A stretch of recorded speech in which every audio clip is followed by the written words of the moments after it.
نحمدہ ونصلی علی رسول الکریم اما بعد فاعوذ باللہ من الشیطان الرجیم بسم اللہ الرحمن الرحیم۔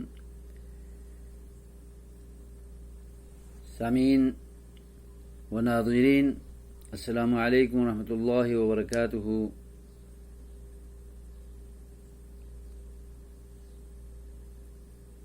آپ کی خدمت میں طب، حکمت اور علاج سے متعلق چند گزارشات کرنا چاہتا ہوں۔ اللہ تبارک و تعالیٰ ارشاد فرماتا ہے وَنُنَزِّلُ مِنَ الْقُرْآنِ مَا هُوَ شِفَاءٌ وَرَحْمَةٌ لِّلْمُؤْمِنِينَ۔ ہم قرآن میں سے آیتیں اور صورتیں مومنین پر رحمت کرتے ہوئے اور ان کی بیماریوں میں شفا فراہم کرتے ہوئے اتارتے ہیں، اور نبی پاک ارشاد فرماتے ہیں کہ ما انزل اللہ داء الا انزل لہ دواء۔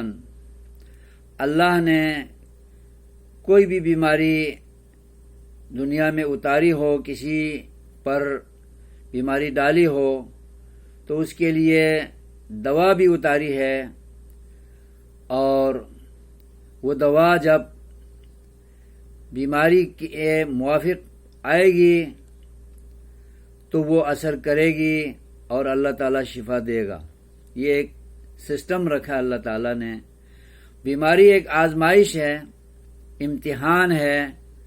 اللہ تعالیٰ بیماری کے ذریعے، کسی بھی بیماری کے ذریعے بندے کو آزما سکتا ہے کہ وہ اللہ کے در کی طرف رجوع کرتا ہے یا کسی مخلوق کو مشکل کشا، حاجت روا اور شافی کافی سمجھ کر اس کے در پہ جاتا ہے اور اپنے آپ کو موحدین کی صف سے نکال کر مشرکین کی صف میں لکھواتا ہے۔ یہ آزمانا چاہتا ہے اور صبر کرتا ہے یا بے صبر ہو جاتا ہے، اور بیماری میں مجھ اللہ تعالیٰ کو کوئی غلط الفاظ سے یاد کرتا ہے یا صبر و تحمل کرتے ہوئے وہ اپنی زبان پر کنٹرول رکھتا ہے۔ یہ اللہ آزمانا چاہتا ہے۔ فرائض کو بیماری میں چھوڑتا ہے، نمازوں کا ترک کرتا ہے یا نمازیں بھی پڑھتا ہے، اللہ کو بیماری میں یاد کرتا ہے یا اس کی یاد کو چھوڑ دیتا ہے، اللہ یہ بھی آزماتا ہے۔ یہ بندہ تندرستی میں تو پڑھتا تھا، بیماری میں پڑھتا ہے کہ نہیں پڑھتا؟ تندرستی میں مجھے یاد کرتا تھا یا نہیں یاد کرتا تھا، اور بیمار جب ہوا تو مجھے یاد کرتا ہے یا نہیں کرتا ہے؟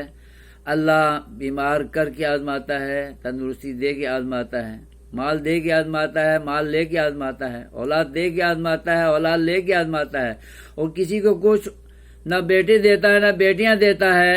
یہ سب اللہ آزما رہا ہے۔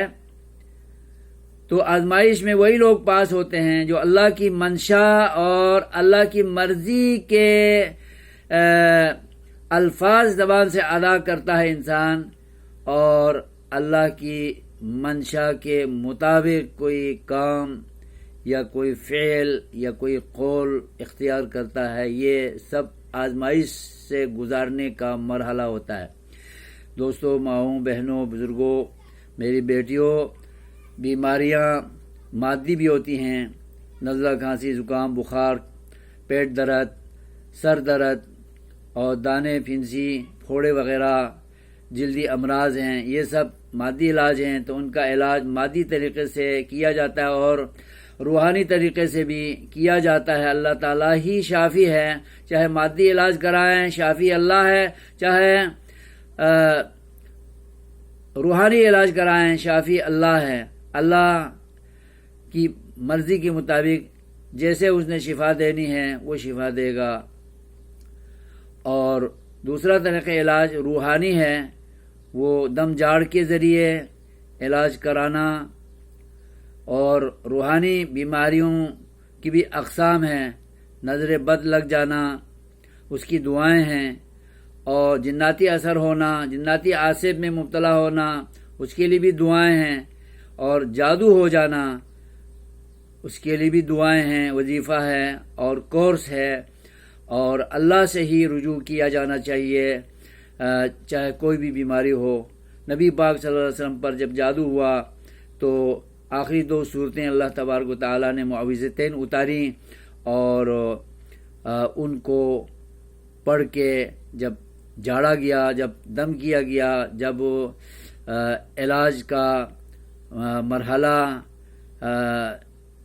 گزارا گیا، اللہ تبارک و تعالیٰ نے آپ صلی اللہ علیہ وسلم کو جادو کی بندھن سے، جادو کی جکڑن سے، تکلیف سے، بیماری سے شفا کاملہ عاجلہ اللہ نے عطا فرمائی۔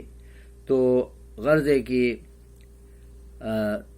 علاج چاہے مادی علاج کرائیں، دوا کے ذریعے، شربت کے ذریعے، انجیکشن کے ذریعے، گولیوں کے ذریعے، یا دعاؤں کے ذریعے، دم جاڑ کے ذریعے، رقیہ شرعیہ کے ذریعے، جو بھی علاج کی صورت اختیار کی جائے شریعت میں سب اللہ نے جائز کی ہوئی ہے، اور بیماری اس وقت تک نہیں جاتی جب دوا بیماری کے مطابق نہ ہو، اور روحانی بیماری ہو تو مطلوبہ اور متعلقہ طریقہ علاج جب تک اختیار نہ کیا جائے تو روحانی بیماریاں بھی نہیں جاتی۔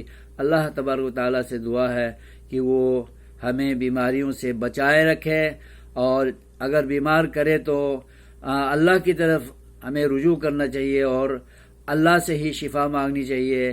کسی پیر کے دربار پر نہیں جانا چاہیے، کسی آستانے پر نہیں جانا چاہیے۔ اپنی توحید کو وہاں جا کر بیچ کے وہ شفا لینا چاہتا ہے تو پھر خسرت دنیا والآخرہ ہے۔